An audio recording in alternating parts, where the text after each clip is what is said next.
Camden Classic Sailboats, great and small.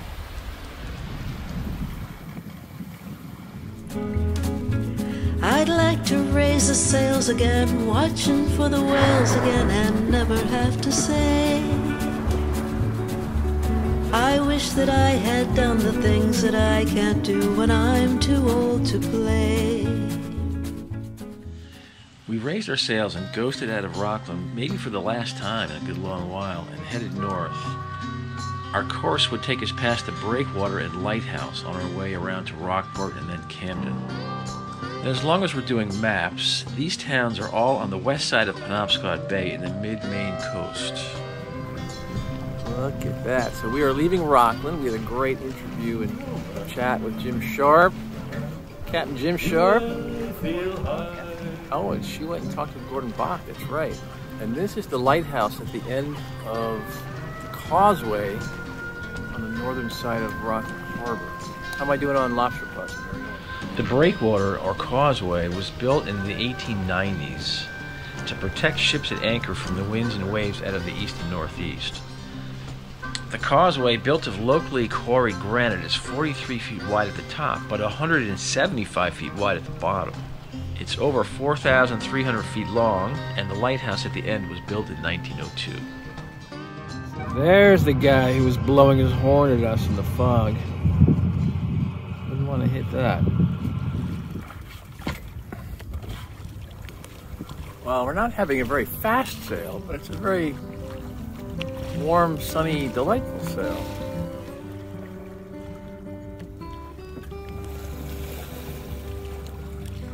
Who are you texting? I'm writing my memoir. Oh, your daily blog, your memoirs. Yes, right. It's my first mate's log. Huh. Yes. So I'm a couple days behind now. Uh-oh. Yes, where's Andy? Is still here. Heel. Well, I am finally stitching up the last seam of this cushion. Not much done. That much more to go, which is why I've put it off as long. So we are in Rockport, although we're way down at the bottom, away from the madding crowds. Our pal Nick lives here in Rockland, and the original plan was to get together here, but it turns out we're going to meet him tomorrow in Camden, and so we'll just have to enjoy this beautiful anchorage all by ourselves. We rounded Indian Head Light the next day, bound for Camden. The Indian Head Lighthouse was established in 1850 and ultimately decommissioned and sold as surplus in 1934. The Patterson family of Chicago bought it and still owns it to this day. Well, it's not much of a sail to Camden, only a couple miles. So let's sail. What do we have? Say it again. We have a nice beam reach wind. Muriel, you're talking sailing. You know that makes me crazy. Darling, please. Bissell now, boobala later. Ah, yes. A lighthouse on Curtis Island. Pulling into Camden, and we see a lot of sailboats. Camden is always busy, but especially so during the Classics Cup Regatta, which is going on today and tomorrow. We couldn't even get a dock or mooring space, so Nick suggested we anchor off Lake Memorial Beach, but we chose to anchor behind Curtis Island instead to better see the coming and going boats. Yeah, that house shape is typical. And you say you worked on one of those? Yeah, bigger one. This one looks like about a 55, 60 feet. A mere 55 or 60. Nick and I were enjoying the yachts parading around the harbor, but Muriel had something else in mind. It followed her nose to a little shop. Creative Creations here. Hello. Hey. Oh, you got a lot of stuff here. Have you made any of this stuff here? I don't make any of this. I make guitars. Oh, you do? Yeah. Well, how about that? That's a beaut. Thank you.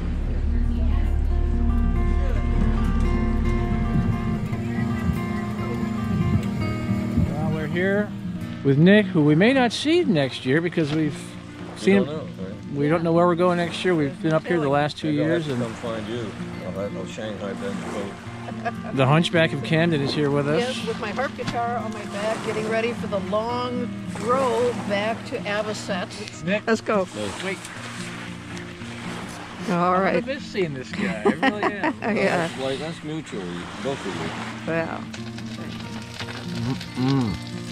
There's a nice thing going on that doesn't really translate to film, which is it's a little cool outside. And then you come down below and it's just toasty with the cooking going on, and then the smells. It's just a lovely indoor-outdoor contrast.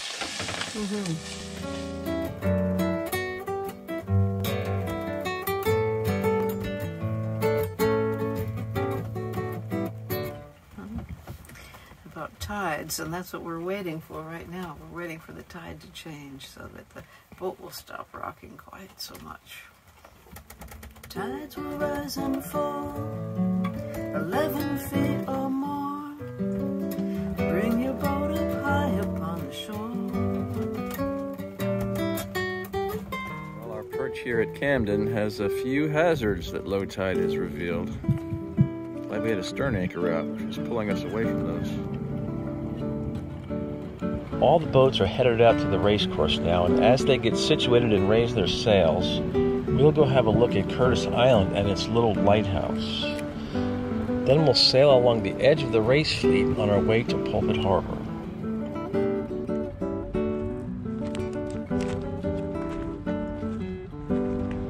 Acquired from the federal government to be used by the general public. Hey, now this is quite the swing here. I think you should sit on that.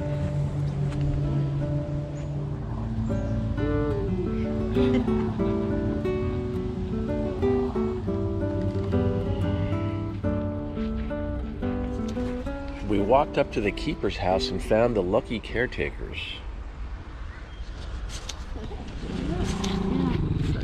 YouTube.com. So do you do this every year? Been 40 years. Really? Years. Wow. How nice. Yeah. So we've got a couple people in this race, and it's hard to follow. Oh, you've got a few people in the race. Oh, wow. Daughters. Yeah. So where are you on your way to? Just down to Roke and back. Oh, yeah. Okay. Hopefully we'll get that far. A lighthouse on Curtis Island was first authorized by President Andrew Jackson in 1835. It's better maintained than some of the lighthouses we've been in.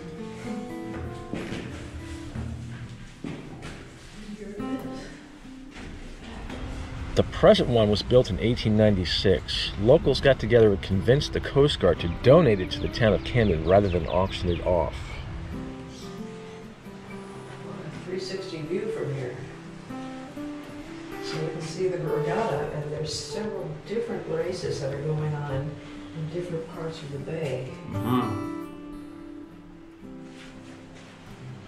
look at the light. It's just a small little thing.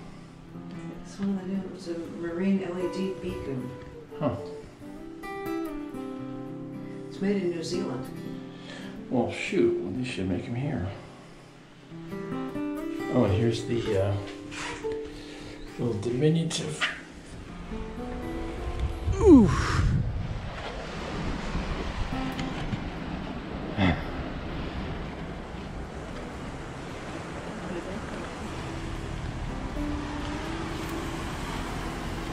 Not a bad little item in your front yard. Lighthouse.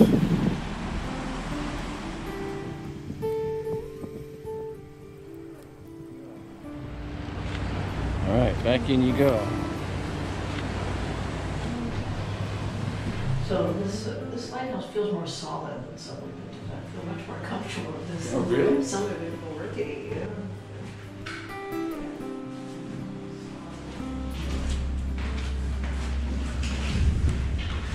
So they said they've been doing this for 40 years, staying in that little lighthouse.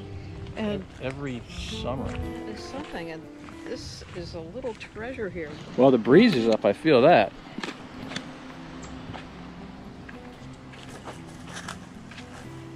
And it's a fair wind, Muriel. So we can make for Pulpit Harbor and beyond. Treasure. That is a fair wind going our way. So we can go to Pulpit Harbor, we can go to Great Spruce Head, we can go to Mullen Cove. Oh, we can go to where we've never been before. That sounds familiar. Time to go sailing.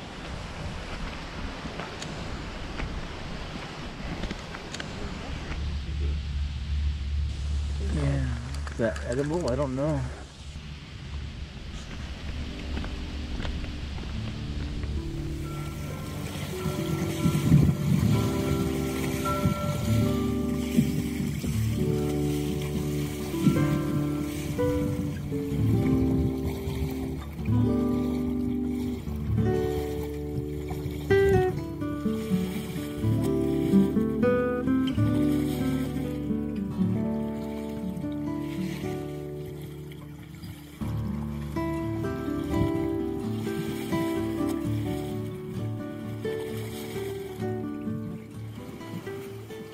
We saw a beautiful old schooner headed across our bow, and wouldn't you know it, it was our old friend the Stephen Tabor, with Captain Noah at the helm. He gave a wave, though I'm sure it wasn't because he recognized our little boat the way we recognized his. Built in 1871, the Tabor is the oldest documented sailboat in continuous service and is an historic landmark.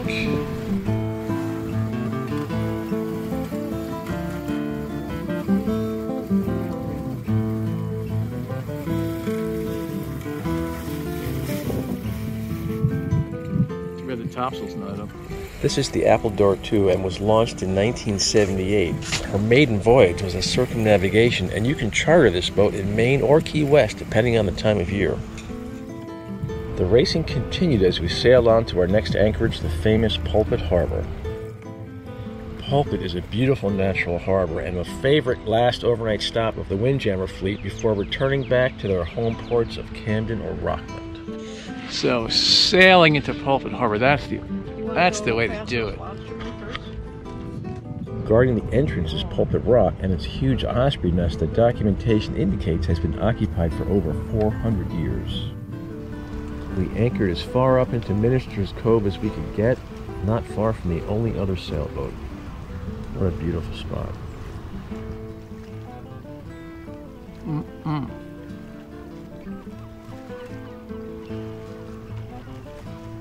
Not at all. Muriel, I found an all-day IPA. I think it's my... You haven't had one all day, so of course. That's right. And here is the latest iteration of Muriel's tune, Tides. As you get into the rhythm of sailing, you realize that there are a lot of things in life that follow the same rhythms as the tides. A lot of things in relationships that follow those rhythms as well.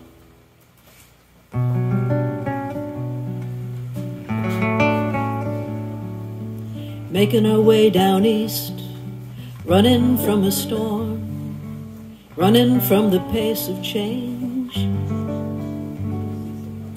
Halfway to Roke and upwind into port, I dropped my anchor down and rowed ashore. When an old voice calls from the pier, say there's something that everybody here knows. The tides will rise and fall 11 feet or more. Pull your tender high upon the shore. Currents running strong, swifter yet today. Full moon reflecting clear across the bay. Then to pull away and leaving just a trace of silver sand. Water lines beneath its eyes. Water lines beneath its eyes. Tides, tides. Be mindful of the time and know that you may be high, low, much of life will ebb and flow.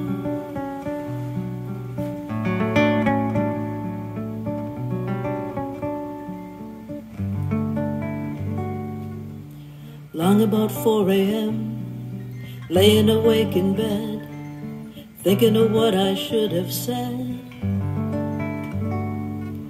All of the things gone wrong suddenly come in a wave as one, a cycle that is so hard to shake. Then the morning shines in to say there's beauty to balance all the darkness. The tides will rise and fall 11 feet or more. Pull your tender high upon the shore. Tides, tides. All at once I understand. Much of life will ebb and flow. No need to tie my heart up in a knot. Ease it gently from the rocks. History will show. Soon again the tides will flow. Tides, tides.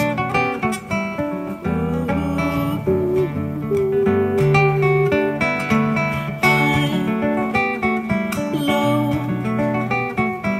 All at once I understand. Much of life will ebb and flow. Much of life will flow like